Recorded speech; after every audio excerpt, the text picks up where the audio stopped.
The train lurched to a stop at the dusty platform of San Pedro, Texas, and Helena Owens stepped down onto the wooden planks wearing a black dress that seemed to swallow all the September sunlight of 1878. Her veil hung heavy over her face, and in her trembling hands she clutched a letter that had brought her halfway across the country to meet a man she had never seen. Ethan Xavier stood at the edge of the platform, his hat in his hands, watching the woman in mourning descend from the passenger car. His weathered face, tanned from years working cattle under the Texas sun, showed concern rather than the joy he had imagined feeling on this day. He was 30 years old, broad-shouldered and strong, with kind brown eyes that now filled with uncertainty. This was supposed to be the happiest day of his life, the day his mail-order bride arrived to start their new life together. Instead, he felt like an intruder on someone's grief. Helena looked up through her veil and saw him standing there, recognizing him from the description in his letters. Tall, strong, honest-looking. Everything he had promised in their correspondence. But her heart felt like a stone in her chest, too heavy to lift, too numb to feel anything but the aching loss that had consumed her these past 3 months. She walked toward him slowly, her small trunk being carried behind her by a porter. When she stood before Ethan, she could barely meet his eyes. "Miss Owens," he asked gently, his voice a low rumble that held no pressure, no expectation. "Mr. Xavier," she replied, her voice barely above a whisper. "I apologize for my appearance. I should have written to you about what happened, but I had already sold everything and I had nowhere else to go."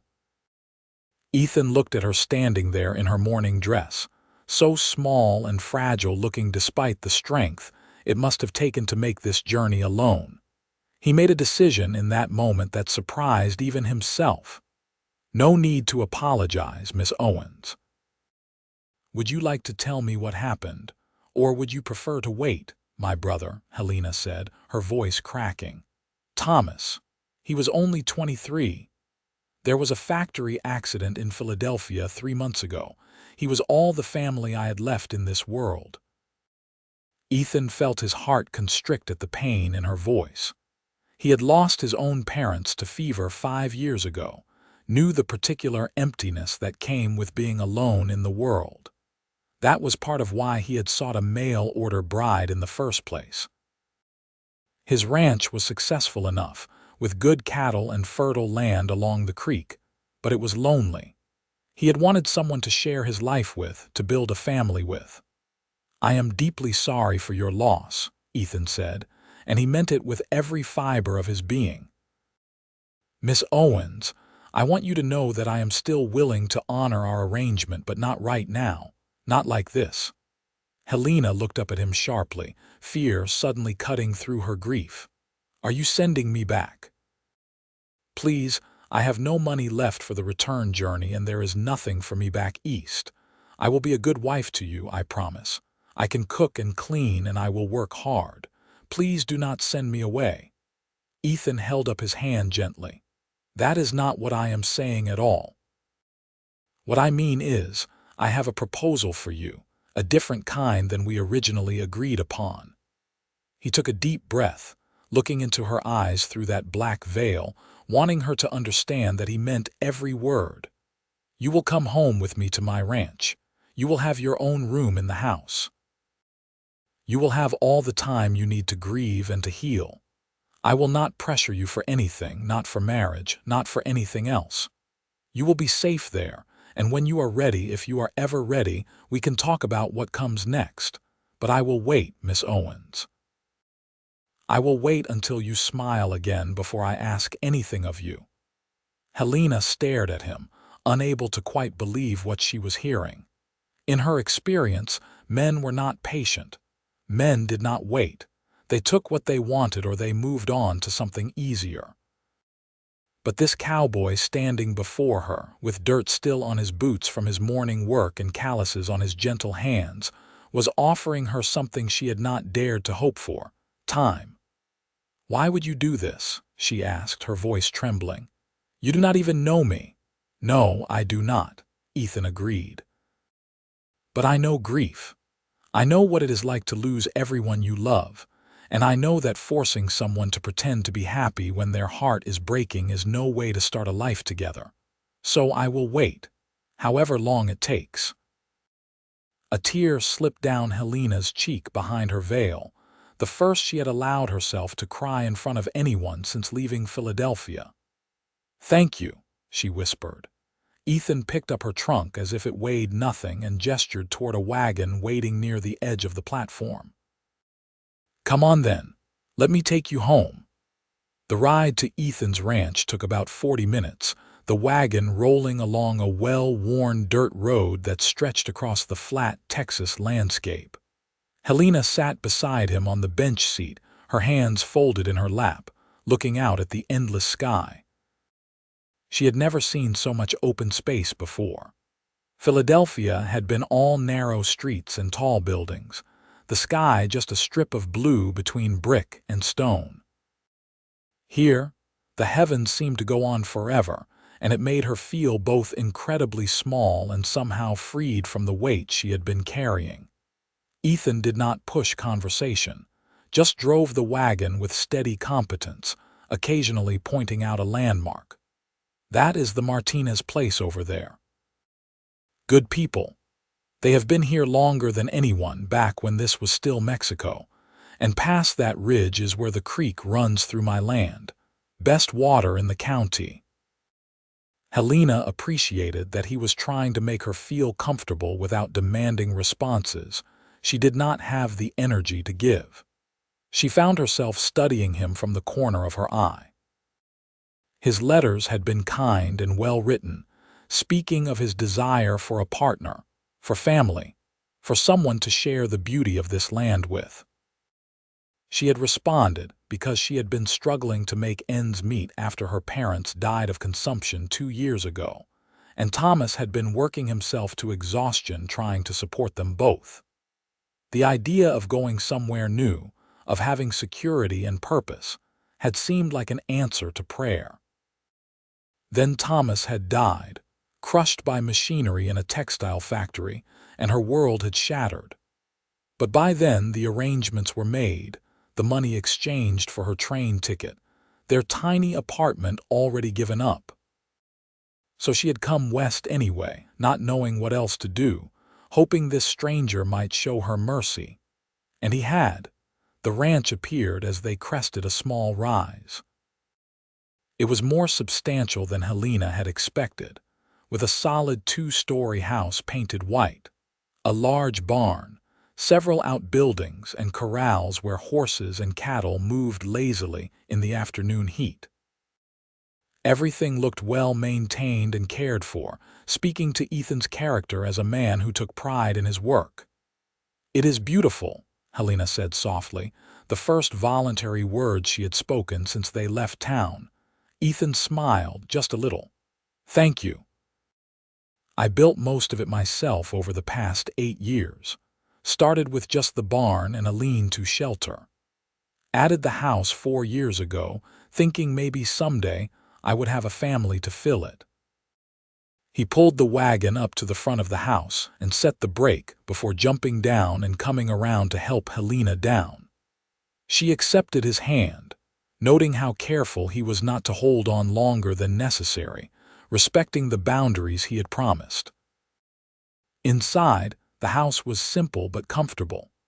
The main floor had a large kitchen with a cast iron stove, a dining area with a handmade table and chairs, and a sitting room with a stone fireplace.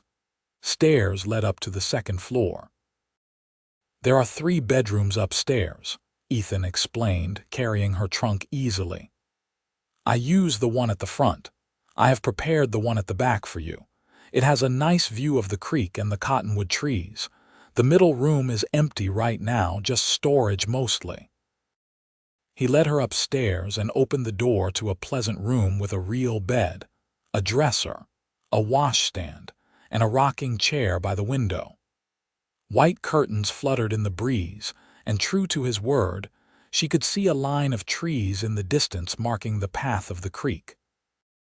"I will let you settle in," Ethan said, setting her trunk at the foot of the bed. "There is fresh water in the pitcher. Supper will be in about 2 hours, but if you would rather rest and eat later, that is fine too. Whatever you need." Helena looked around the room, then back at this man who was giving her space to breathe when he could have demanded so much more. "I think I would like to rest, if that is acceptable." "Of course." Ethan moved toward the door, then paused. "Miss Owens, I want you to know that you are safe here." "I keep my word. Take all the time you need." After he left, closing the door softly behind him, Helena finally lifted her veil and removed her hat. She looked at herself in the small mirror above the dresser and barely recognized the pale, hollow-eyed woman staring back. She was 24 years old but felt ancient, worn down by loss and sorrow.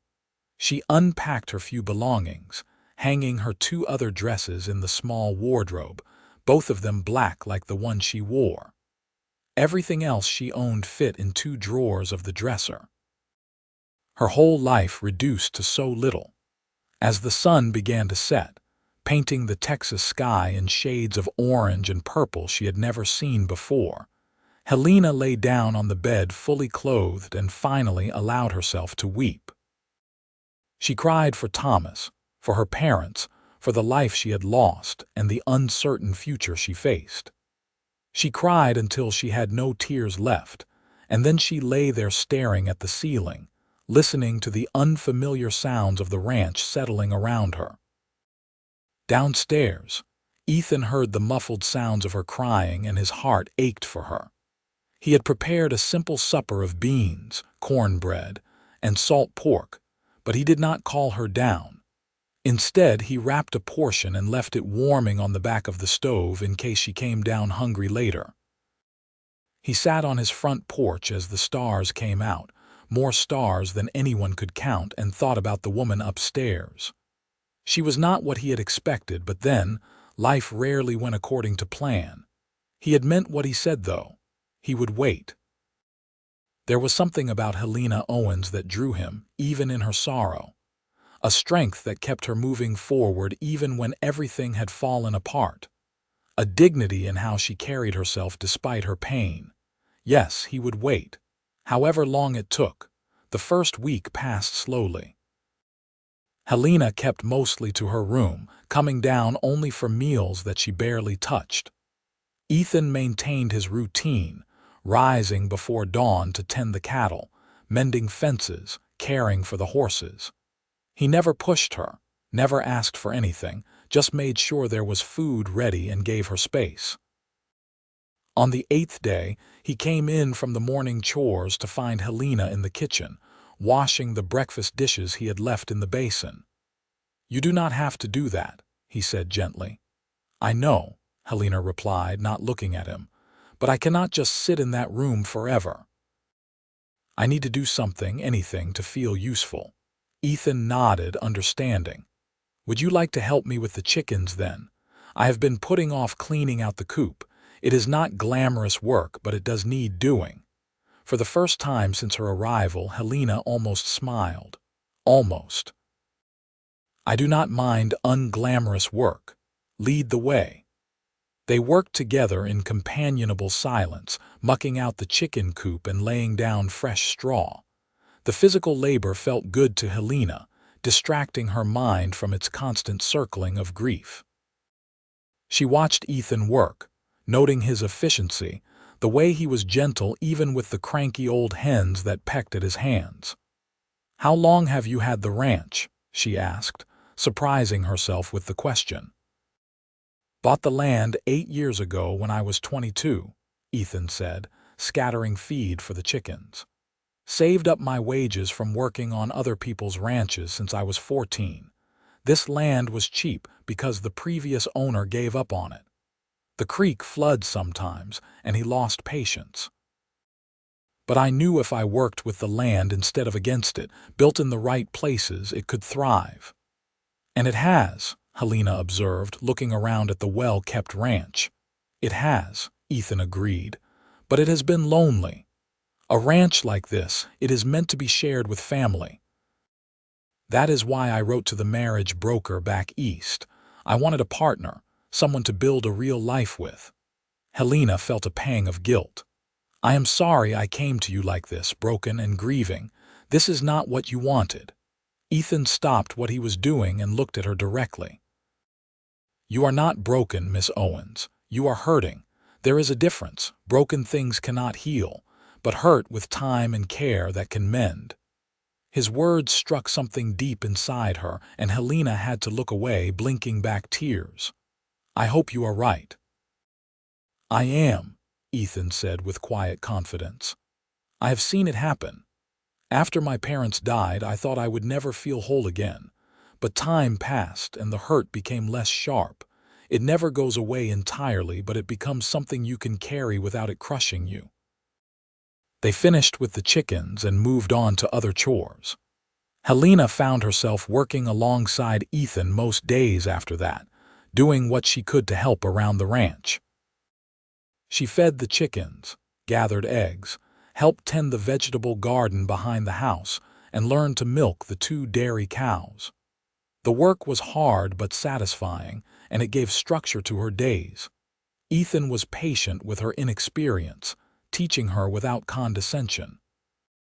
He showed her how to approach the skittish cattle, how to check the horses' hooves for stones, how to raid the sky for coming weather. In return, she took over most of the cooking, which was a relief to Ethan, who had been living on his own simple fare for too long.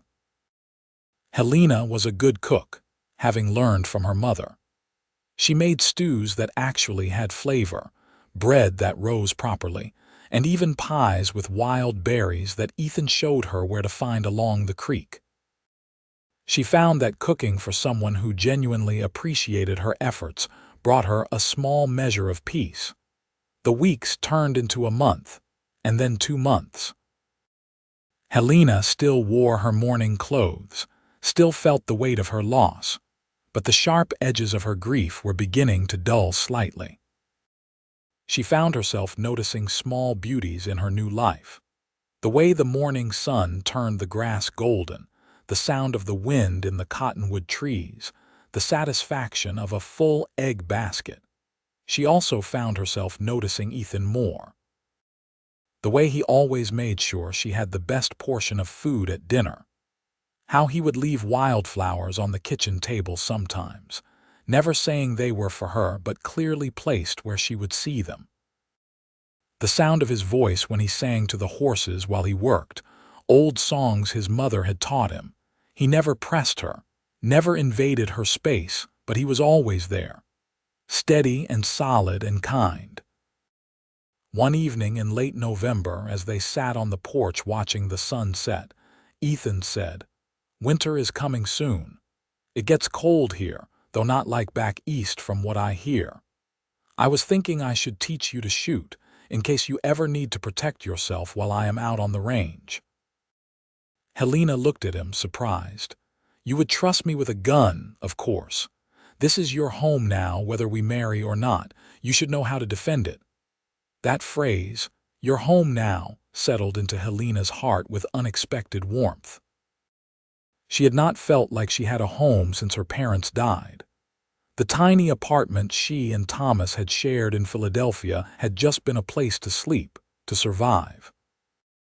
But here, in this house that Ethan had built with his own hands on this land that he clearly loved, she was beginning to feel like she belonged. "I would like to learn," she said. The next day, Ethan set up targets behind the barn and taught Helena to shoot. He started her with a small revolver that would not have too much kick, showing her how to stand, how to aim, how to breathe and squeeze the trigger rather than jerking it. Helena was a quick learner, and after a few practice sessions, she could hit the targets more often than not. Ethan praised her progress, and she felt a flush of pride that had nothing to do with grief or loss and everything to do with accomplishment. As December arrived, Ethan asked Helena if she wanted to go into San Pedro with him to get supplies for winter. It would be her first trip back to town since she had arrived. "I do not know," Helena said hesitantly. "People will ask questions." "Maybe," Ethan acknowledged. "Or maybe they will just be polite and let you be, but either way you should not have to hide away. You have done nothing wrong." Helena thought about that. He was right. She had nothing to be ashamed of. She agreed to go. San Pedro was busier than it had been when she arrived. The general store was full of people stocking up before the winter weather made the roads more difficult. Ethan introduced her simply as Miss Owens, staying at his ranch, and most people were kind enough not to pry further. The exception was Mrs. Martinez, an older Mexican woman with kind eyes and a warm smile, who ran the store with her husband. "It is good to see Ethan bringing someone to town," she said to Helena in lightly accented English. "He is a good man, too alone for too long." "He has been very kind to me," Helena said, and meant it, Mrs. Martinez studied her for a moment, taking in the morning dress, the sadness still evident in Helena's eyes. "You have lost someone." "My brother," Helena said quietly. 3 months ago." "I am sorry," Mrs. Martinez said with genuine sympathy. "Grief is a heavy burden. But you are strong to carry it and keep going. And Ethan, he understands loss. His parents, they were good people. Their death hurt him deeply, but he healed. You will too." Helena found unexpected comfort in the older woman's words. "Thank you." As they loaded the supplies into the wagon, Ethan noticed Helena seemed a bit lighter, less burdened than when they had arrived in town. The trip had been good for her, he thought. Getting out, seeing other people, being treated normally rather than with the pity she had probably expected. On the way back to the ranch, Helena surprised him by asking, "Tell me about your parents. What were they like?" Ethan was quiet for a moment, not because the question bothered him, but because he wanted to give her a true answer. "My father was quiet, hardworking. He came out here from Tennessee looking for a fresh start. My mother was the talkative one, always singing, always seeing the bright side of things. They loved each other deeply. I grew up watching them work together, support each other through hard times. That is what I always wanted for myself, that kind of partnership." "They sound wonderful," Helena said. They were. When the fever took them, it happened fast, 3 days from the first symptoms to the end. I buried them up on the ridge where the sunrise hits first, where my mother always said she could feel closest to God. Helena felt tears prick her eyes, not just for her own loss but for his. "I am sorry you went through that alone." "I was not entirely alone. The Martinez family and others in town helped me. But yes, it was hard. The ranch felt so empty after they were gone. That is why I started building the new house. I could not stay in the old cabin where everything reminded me of them. I needed something that was mine, that I created, where I could build new memories." "That makes sense," Helena said. "Sometimes the reminders are too much." They rode in silence for a while, but it was a comfortable silence, the kind that exists between two people who are beginning to understand each other. That night, as Helena prepared for bed, she looked at herself in the mirror and realized something had shifted. The woman looking back at her still had sad eyes, but there was something else there now too. A spark of something that might, eventually, become hope. Winter in Texas was milder than Philadelphia, but it still brought cold nights and occasionally freezing rain. Helena and Ethan fell into a rhythm of working together to keep the ranch running. They brought the horses into the barn during the worst weather, made sure the cattle had access to unfrozen water, and spent the long evenings by the fireplace. Ethan had a small collection of books, and Helena was delighted to discover he was well read despite his limited formal education. They began reading aloud to each other in the evenings, taking turns with novels by Charles Dickens and James Fenimore Cooper. It became Helena's favorite part of the day. sitting near the fire with Ethan in the other chair, his deep voice bringing stories to life. One particularly cold evening in January, Ethan made a comment about a character in the book they were reading, something humorous and unexpected, and Helena laughed. Actually laughed, the sound surprising both of them. Ethan looked at her, his eyes warm. "That is a good sound." Helena felt her cheeks flush. "I did not think I would laugh again." "But you did, and you will again, more and more as time goes on," and he was right. Over the following weeks, Helena found herself laughing more often. Small things, like the antics of a new calf or the way the rooster chased Ethan around the yard when he forgot to bring treats.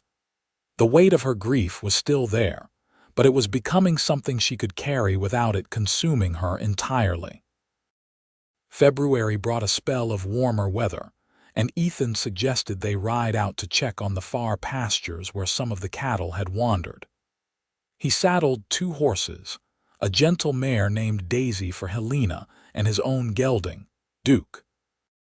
Helena had never ridden much before coming to Texas, but Ethan had been teaching her, and she was getting comfortable in the saddle. They rode out across the grassland, the wind in their faces, and Helena felt something she had not felt in a very long time: freedom. They found the cattle grazing peacefully near a stand of mesquite trees and stopped to rest by the creek.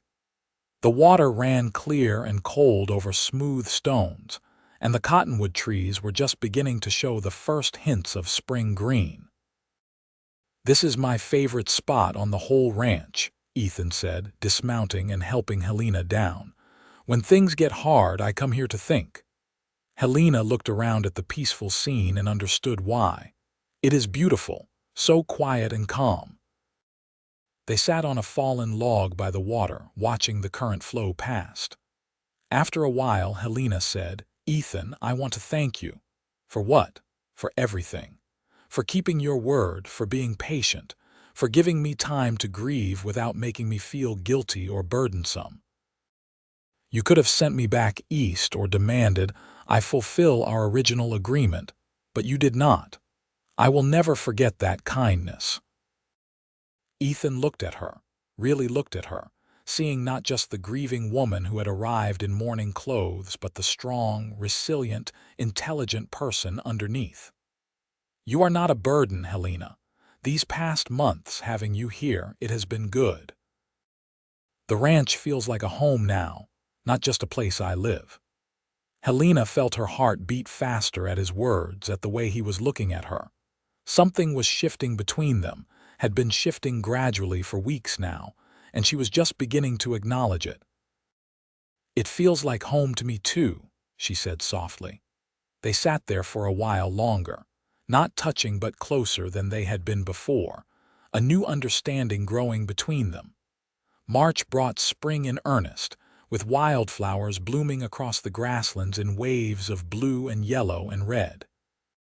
The cattle grew fat on the new grass, and the chickens laid eggs with golden yolks. Everything felt alive and full of possibility. Helena had been at the ranch for 6 months now, and she realized one morning that she had not thought about her mourning clothes in days. She looked at her reflection and saw color returning to her cheeks, a brightness in her eyes that had been absent for so long. That evening, she came downstairs wearing one of her old dresses from before her parents died, a simple blue cotton that she had kept in the bottom of her trunk. It was not black. Ethan looked up from the table where he was working on the ranch accounts and his breath caught. "Blue suits you," he said, his voice a bit rough. "I thought it was time," Helena said, smoothing the skirt nervously. "I will always miss Thomas and my parents, but I do not think they would want me to stay in mourning forever." "No," Ethan agreed. "They would want you to live." Over supper that night, they talked about the future. Ethan needed to hire a few hands for the spring cattle drive, to take some of his stock to market in San Antonio. It would mean being gone for nearly 3 weeks. "Will you be all right here on your own?" he asked. I can hire someone to stay close by if you would be more comfortable." Helena thought about it. 6 months ago, the idea of being alone on an isolated ranch would have terrified her. But now, she knew how to handle the animals, how to shoot if needed, how to manage the day-to-day operations. She was not the same frightened, grief-stricken woman who had arrived. "I will be fine," she said confidently. "I know what needs to be done, and it is only 3 weeks."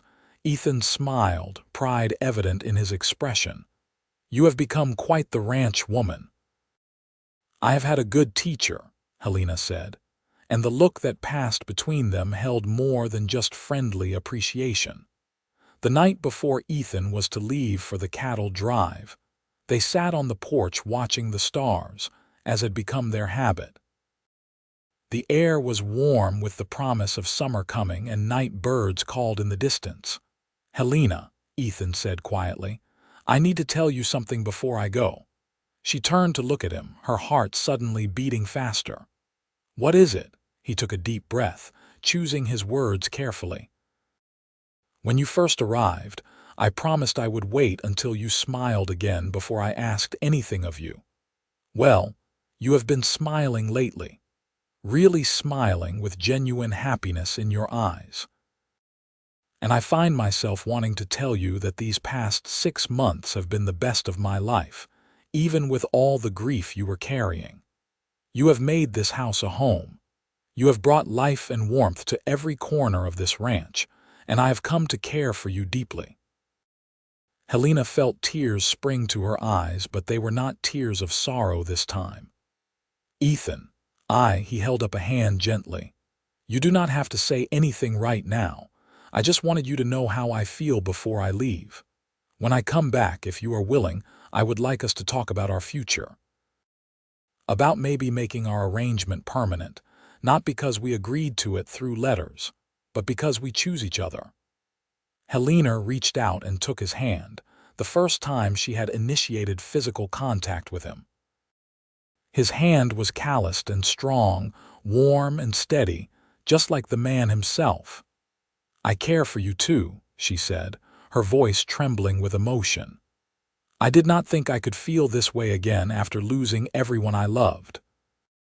I was afraid to open my heart, afraid that loving someone would just mean more pain when I inevitably lost them. But you have shown me that love does not have to be about loss. It can be about building something together, about choosing each other every day." Ethan squeezed her hand gently. "When I get back, we will talk more. We will figure out what comes next together." "Together," Helena agreed, and the word felt like a promise. Ethan left before dawn the next morning with 3 hired hands and 24 head of cattle. Helena stood on the porch watching until they disappeared over the ridge, then turned back to face the ranch that had become her home. The first few days alone were strange. The house felt too quiet without Ethan's presence, without his voice reading aloud in the evenings or his boots on the stairs in the morning. But Helena kept busy. She tended the animals, maintained the garden, and even started some projects she had been thinking about, like planting herbs near the kitchen door and repairing some loose boards on the chicken coop. On the 5th day, she had a visitor. Mrs. Martinez drove out in a small wagon with her daughter Rosa, a cheerful woman about Helena's age. "We thought you might like some company," Mrs. Martinez said, handing Helena a basket of fresh tortillas and peppers. "And we wanted to make sure you had everything you need while Ethan is away." Helena was touched by their kindness. She invited them in for coffee, and they spent a pleasant afternoon talking. Rosa told stories about growing up in San Pedro, about the changes she had seen over the years, and about her own husband who worked on her family's ranch. "Ethan is a good man," Rosa said. "Everyone in town respects him. He works hard, keeps his word, treats people fairly. When he told people he was sending for a bride, everyone hoped he would find someone worthy of him." "I hope I can be that person," Helena said quietly. Mrs. Martinez patted her hand. You already are, dear. We can see how happy he has been these past months. And you look like you have found your place here." After they left, Helena thought about those words. Had she found her place here? Yes, she realized she had. This ranch, this life, this man who had shown her such patient kindness, this was where she belonged. The days passed, each one bringing Helena more confidence and contentment. She discovered she genuinely enjoyed ranch life, the physicality of it, the connection to the land and animals, the satisfaction of tangible work that produced visible results. On the 14th day, a spring storm blew in with fierce winds and driving rain. Helena secured everything she could, bringing the chickens into a protected area of the barn, making sure the horses were safe, and closing all the shutters on the house. The storm lasted through the night, with thunder that shook the walls and lightning that turned the darkness bright as day. Helena was not afraid, though. She knew the house was solid, built to withstand Texas weather. She sat by the fire, listening to the storm, and thought about Ethan out there somewhere with the cattle.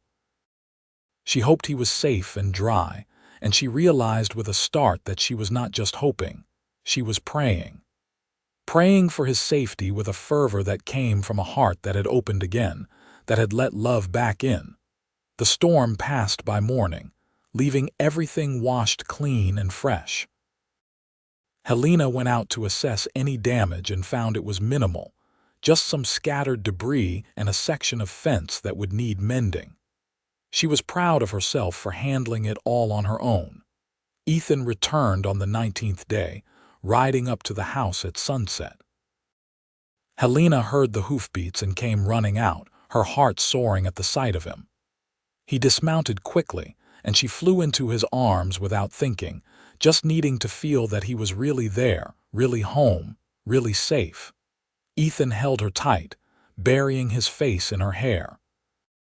"I missed you," he said, his voice rough with emotion. "I missed you too," Helena said, pulling back to look at him. "So much." They stood there in the fading light, looking at each other, and Ethan saw something in Helena's eyes that made his heart race. The grief was still there, would always be a part of her, but it was no longer the dominant force. Instead, he saw joy, he saw love, he saw a future. "The ranch looks good," he said. "I can tell you took good care of everything." "We had a big storm," Helena said, leading him into the house. "But everything came through fine. I mended the fence section that came down." Ethan looked at her with admiration. "You did all that yourself?" "I did. You taught me well." Inside, Helena had supper waiting, having prepared all of Ethan's favorites when she saw the dust cloud in the distance that signaled his approach. They ate and talked, sharing stories of the past 3 weeks. Ethan told her about the drive, about the good price he got for the cattle, about seeing San Antonio and how it had grown. After supper, they sat on the porch, close together on the bench Ethan had built the previous summer. "Helena," Ethan said, taking her hand. "Before I left, I told you I cared for you. These past 3 weeks, being away, it made me realize that what I feel is more than just caring. I love you. I love your strength, your resilience, your kindness. I love the way you sing to the chickens when you think no one is listening. I love how you have made this house a home. I love everything about you." Helena felt tears streaming down her face, happy tears this time, joyful tears. "I love you too, Ethan. I did not think I could love again, did not think my heart had room for it after all the loss. But you showed me that the heart does not run out of room. It expands. You waited for me to heal, and in that waiting you showed me what real love looks like, patient, kind, selfless." Ethan cupped her face gently in his hands. "Will you marry me, Helena? Not because we agreed to it in letters, but because we choose each other. Because we love each other." "Yes," Helena said, smiling through her tears. "Yes, I will marry you." Ethan kissed her then, gently at first, then deeper, pouring all the emotion of the past months into that kiss. Helena kissed him back, feeling alive and whole and happy in a way she had not thought possible 6 months ago. They were married 2 weeks later in San Pedro, with Mrs. Martinez and her family as witnesses. Helena wore a dress of pale yellow, the color of sunshine and new beginnings, that Mrs. Martinez and Rosa had helped her make. Ethan wore his best suit, and the joy on his face when Helena walked toward him was brighter than the Texas sun. The local minister performed the ceremony in the small church, speaking about love and commitment and the blessing of finding your partner in life. When Ethan and Helena exchanged vows, they spoke from the heart, promising to stand together through whatever came to support and cherish each other, to build a life and family together. "I promise to love you every day," Ethan said, his voice steady and sure. "To work beside you, to protect you, to honor you for the rest of my life." "I promise to be your partner," Helena said, her eyes shining with happy tears. "To share your joys and sorrows, to build our home together, to love you completely for all my days." When the minister pronounced them husband and wife, Ethan kissed Helena with such tenderness and love that several people in the congregation wiped away tears. The Martinez family hosted a small celebration at their ranch, with food and music and dancing. Helena danced with Ethan under the stars, her heart so full she thought it might burst. This was happiness, real and true, earned through grief and patience and love. They rode back to their ranch that night as husband and wife, and everything looked different to Helena now. This was not just where she lived, it was her home. Ethan was not just the kind man who had given her shelter, he was her husband, her partner, her love. Their first night as a married couple was tender and sweet. Ethan was gentle with Helena, patient as always, making sure she felt cherished and loved. They came together with the kind of intimacy that comes from deep emotional connection, from truly knowing and caring for each other. Afterward, lying in Ethan's arms in what was now their shared bedroom, Helena felt a peace she had not known in years. "Thank you for waiting for me," she whispered. Ethan kissed her forehead. "Thank you for smiling again. Your smile was worth waiting for." Life settled into a new rhythm, one of partnership and love. Helena and Ethan worked the ranch together, making decisions jointly, building their life side by side. They added to their land, buying the adjacent property when it came up for sale, expanding their herd, improving their stock. Summer came hot and dry, and they worked hard to keep the cattle watered. Autumn brought relief and the satisfaction of a successful year. Winter was mild, and they spent the long evenings planning for the future, talking about the family they wanted to build. In the spring, a year after their marriage, Helena discovered she was pregnant. She told Ethan one morning over breakfast, watching his face light up with joy. "A baby," he said, his voice full of wonder. "We are going to have a baby." "We are," Helena confirmed, laughing as Ethan swept her into his arms and spun her around. The pregnancy progressed well. Helena continued working on the ranch for as long as she could, though Ethan fussed over her constantly, worrying about her doing too much. Mrs. Martinez and Rosa visited regularly, bringing advice and support, helping Helena prepare for the baby. In December, on a cold, clear night with stars bright overhead, Helena went into labor. Mrs. Martinez and Rosa came to help, and Ethan paced the downstairs, praying and worrying until he heard the most beautiful sound in the world, his baby crying. Rosa came down with a smile. "You have a son, Ethan, a healthy boy with strong lungs." Ethan bounded up the stairs and found Helena propped up in bed, exhausted but radiant, holding a tiny bundle wrapped in the blanket his own mother had made years ago. He sat beside her carefully, looking down at his son with awe. "He is perfect," Ethan whispered. "He is," Helena agreed. "I was thinking we could name him Thomas Ethan, after my brother and his father." Ethan felt his throat tighten with emotion. "I would be honored." Baby Thomas thrived, growing strong and healthy. He had his father's dark hair and his mother's bright eyes, and he was loved beyond measure. Ethan was a devoted father, patient and gentle, teaching his son about the ranch as soon as he was old enough to toddle around. Helena marveled at how her life had changed. 2 years ago, she had arrived in San Pedro broken and grieving, unable to imagine ever being happy again. Now she had a husband she loved deeply, a beautiful son, and a home that filled her with contentment. 2 years after Thomas was born, Helena had twins, a boy and a girl.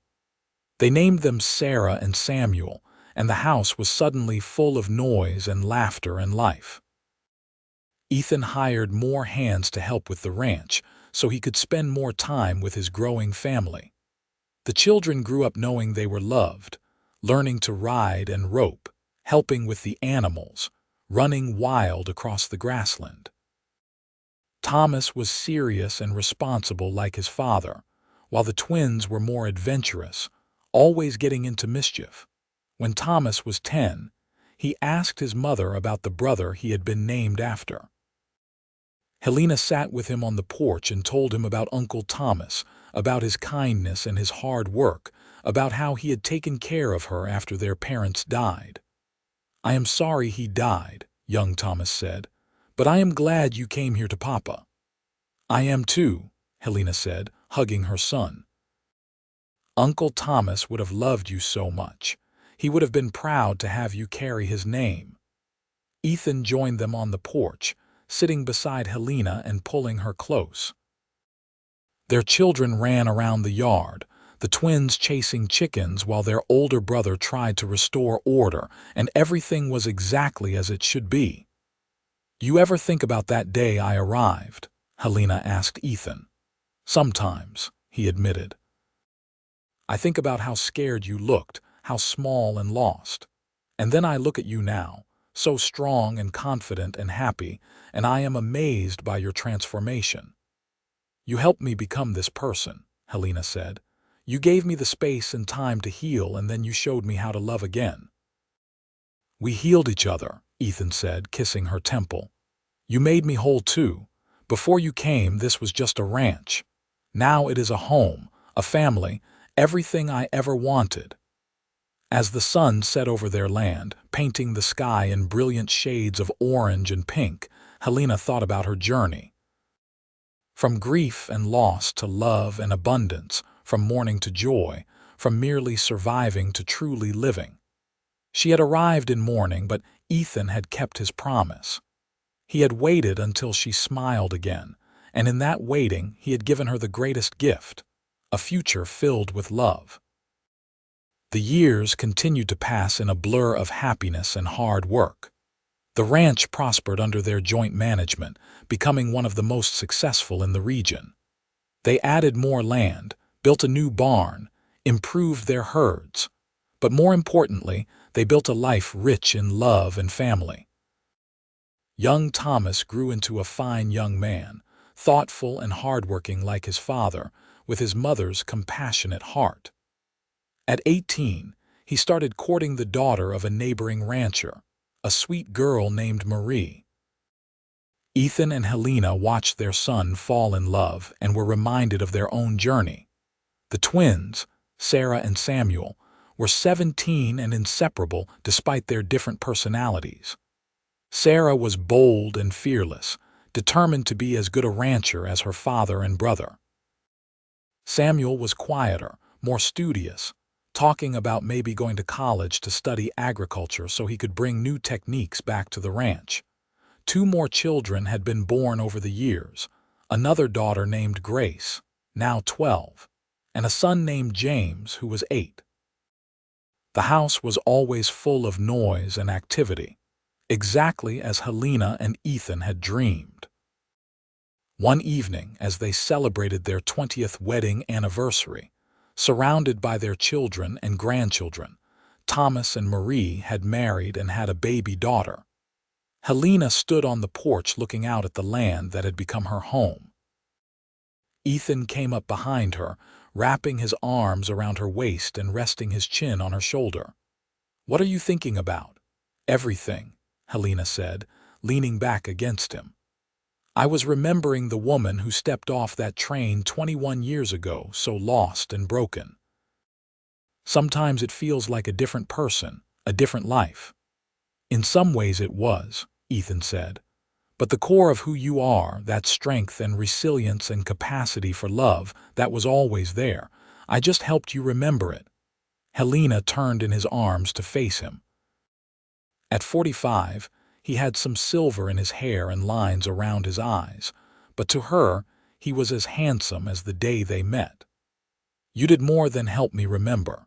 You showed me that it was possible to build a new life after everything fell apart. You taught me that love does not replace what we have lost, but it gives us a reason to keep going. And you taught me," Ethan said, touching his forehead to hers, "that the best things in life are worth waiting for. I told you I would wait until you smiled again. And that smile, your happiness, has been my greatest reward." Inside the house, their family was gathered, talking and laughing, the grandchildren running around while the older children helped set the table for the anniversary dinner. It was chaotic and loud and perfect. "We built something good here," Helena said. "We did," Ethan agreed. "And it all started because I was willing to wait and you were brave enough to heal."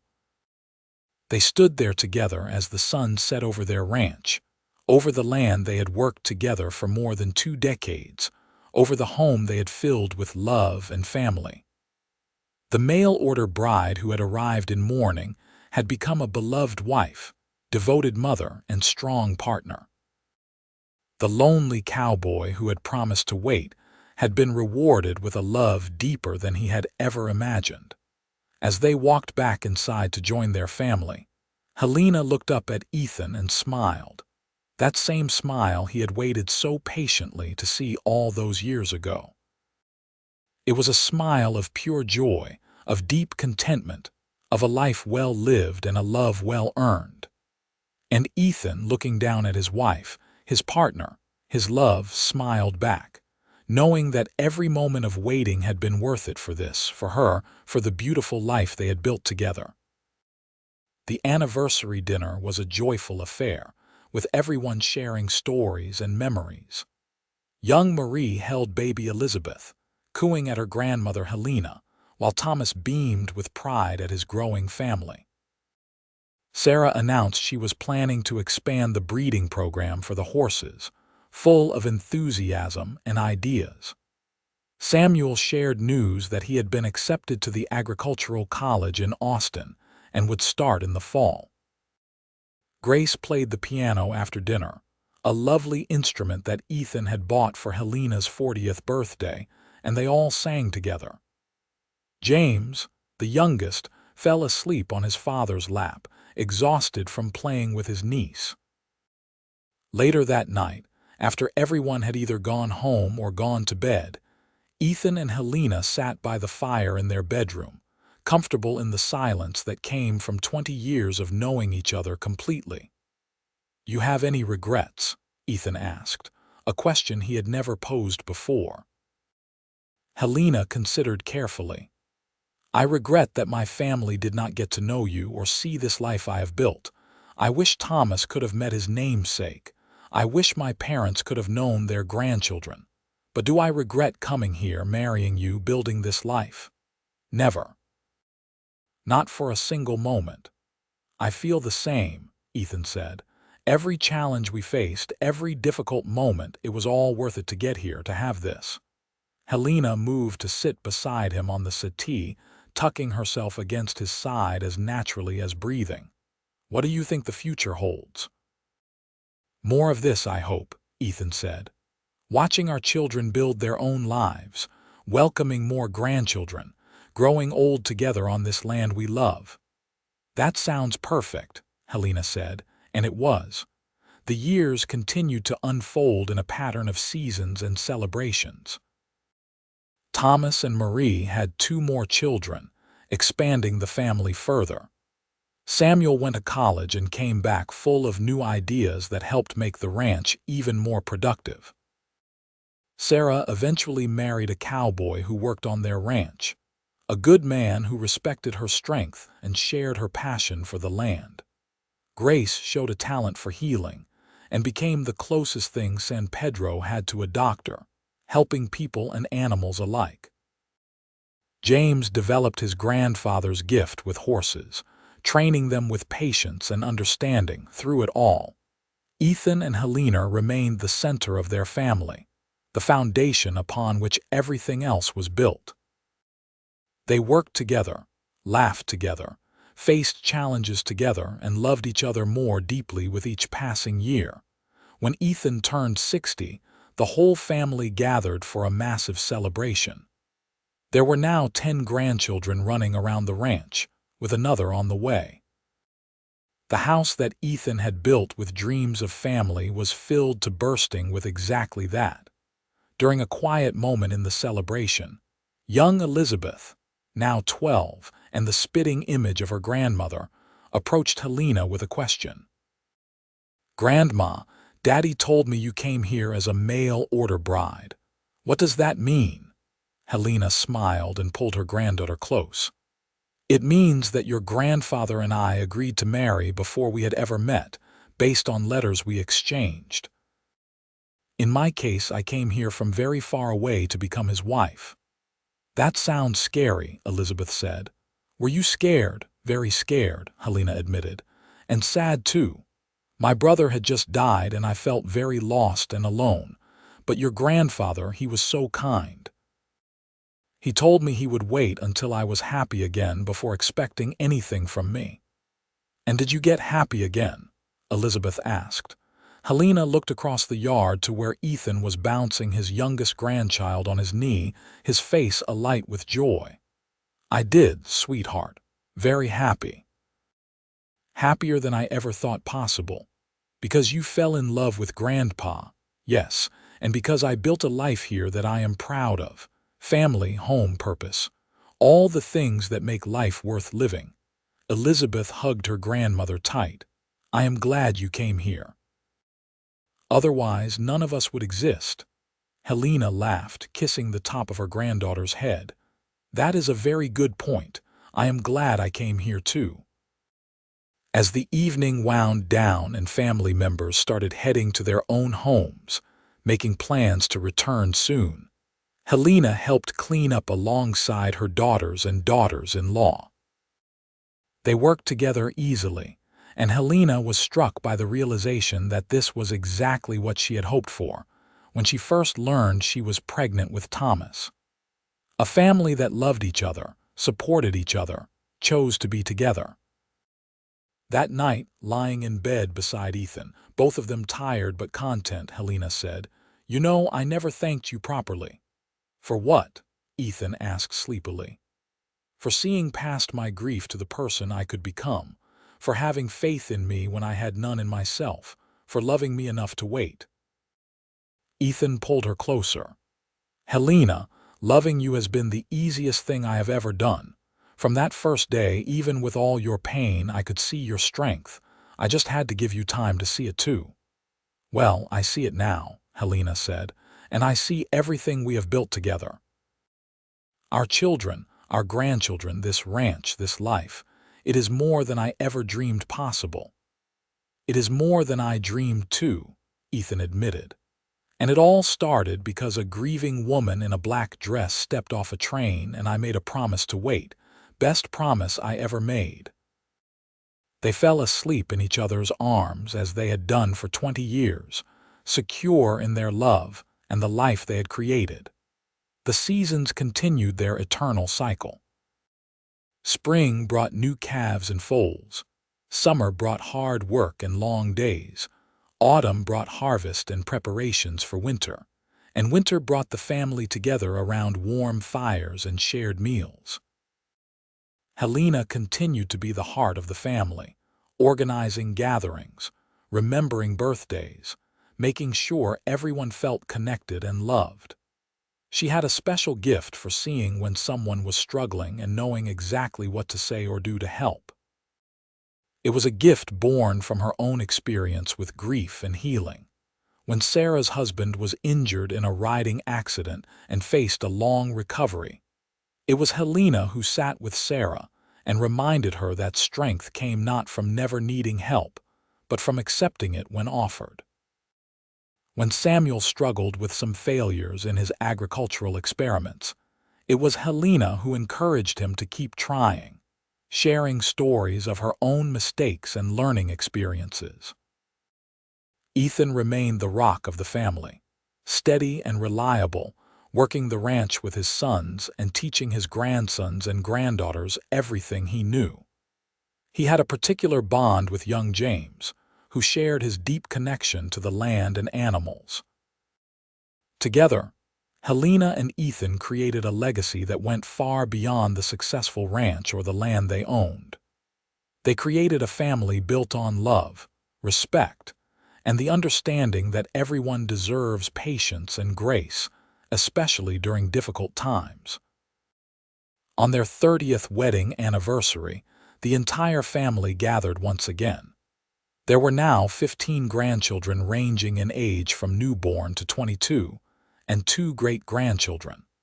The ranch had grown to over 5,000 acres, one of the largest and most respected in the region.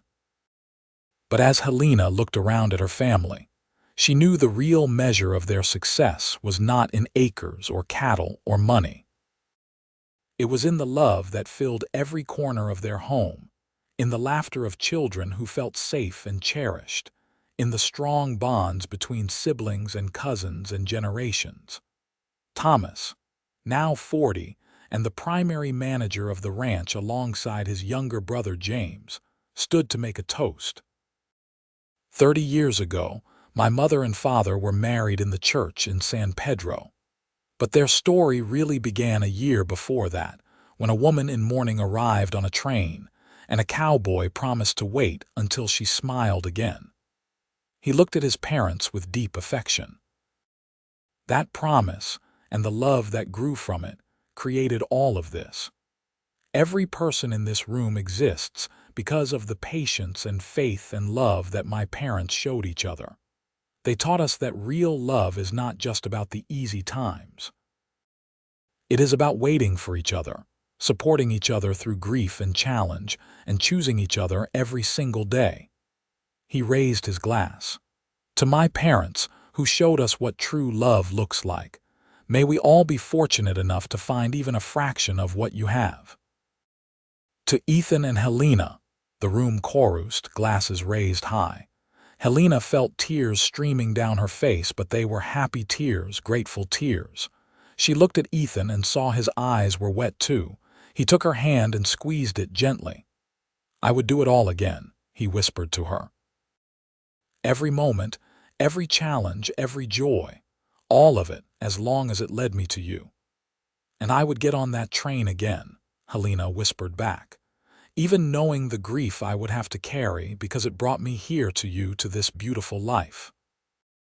They kissed, and their children and grandchildren cheered, a sound of pure joy and celebration. The party continued late into the night, with music and dancing and storytelling. The youngest children fell asleep in piles on blankets while the older ones stayed up talking and laughing. It was exactly the kind of evening that Ethan and Helena loved most, with their whole family together and happy. As the years rolled on, Helena and Ethan settled into the comfortable rhythms of age.